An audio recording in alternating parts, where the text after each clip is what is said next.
Out picking up some nukes, freshly mated. These girls are on to 2, maybe some of them are on to 3 frames of brood already. Frames with brood. That was a really good take. I went all the way down the line. Only 2 misses out of, that's 48. No, out of 50. So 4%, 96% catch on that.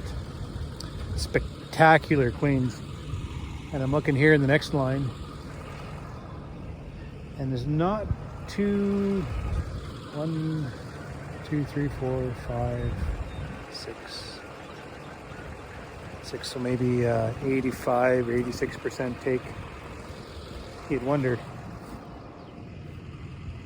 Very well. Those ones are a bit later, I'm not sure. We had some 5s over there that I think it was 60%. Very variable.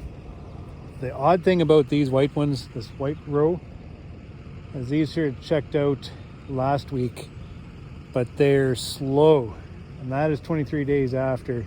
Now we're pushing 26, 27 days, and they're all laying now. Just nice little nests. I guess they just needed a little bit more time. And it's probably because all the wind, the cold, the rain we've had. And that's starting to catch me again. You know, beekeepers are looking at farmers who are delayed with their crop, kind of looking with, you know, that silver lining of the late honey flow. I was too, and there's still some of that out there. But with that terrible windstorm that we had yesterday, it sheared off a lot of that late canola. We're pushing the deadline now. A lot of guys are switching straight into barley. As soon as they get a chance, maybe in the next couple days it'll dry up. It rained an inch again last night. My canola disappeared on me. So I have a whole region up there on top of the escarpment within a few farms that fell upon a very unfortunate fate of wind damage. Like once the land starts to blow and that silt gets up in the air, it's just like a sandblaster blasting the plant, and it'll just blast it right, it'll mow it right down. We have corn up in that area. Same thing, this land picked up. This land that typically doesn't blow, but it was just a terrible wind. Very unfortunate circumstances all come together. And our corn went from like 8 inches down to little wee nubs. Covered in mud because of the rain last night. And we drove by the field, looking across. It's black, where the day before it was lush. Digging down, and we're still seeing the growth point poking through, so here's hoping. I mean, what else do we do?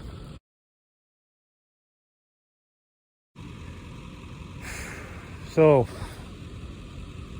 she's gonna make us work for it this year. Loading this 50 onto the truck, out to a yard. I'll probably get down here and load the rest of these up. And off to another yard. Just poking all these nukes into the corners. They're not that terribly small either. Whoop. Farmer's field. This must have been an old farmyard at one time. These are the splits that come off. Come on.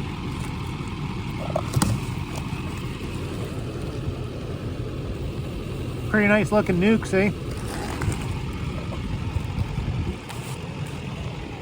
So we put a lot of resource in to be queened with queen cells, you know, rolling that dice.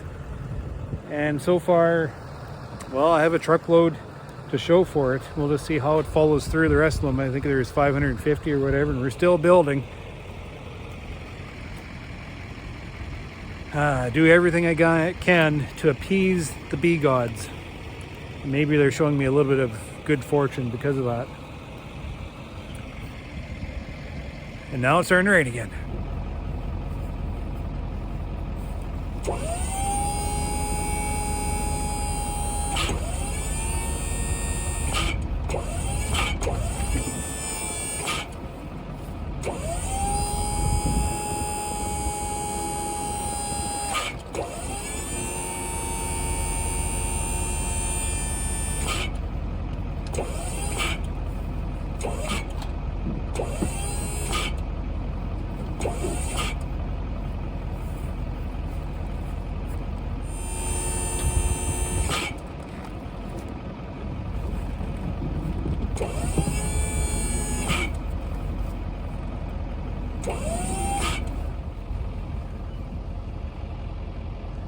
One white guy to the next. Getting on in the evening now.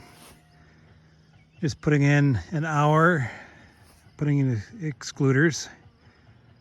We got to start today. Shook down 2 yards this afternoon.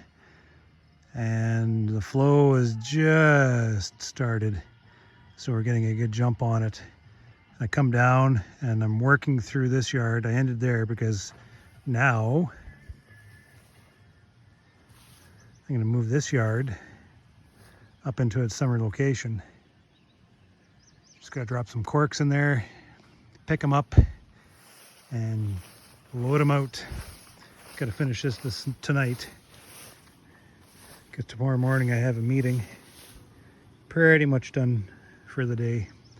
So by the time I get in here, put the corks on, load them up, get out of here, that sun's going to be further down on the horizon. And it's just a matter of dropping them off into the yard. Oh, the push. 16 hours of daylight, making use of pretty much every hour of it. Thank you for that. Otherwise, how would we get anything done?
Hope I've had some smoke here.